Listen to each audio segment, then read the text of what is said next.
Question number 36. 3 resistors each of resistance R are connected in a network as shown. The total resistance between X and Y is 8 ohms. Between these two, it is 8 ohm.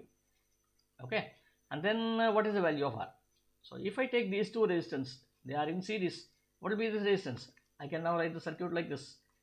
This is R here and this will be 2R here. And they are in parallel. If they are in parallel, which formula?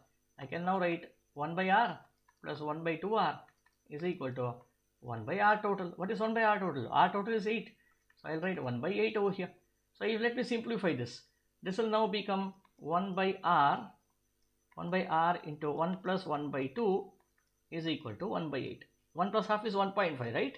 So 1 by R into 1.5 is equal to 1 by 8, which means R should be equal to 1.5 multiplied by 8.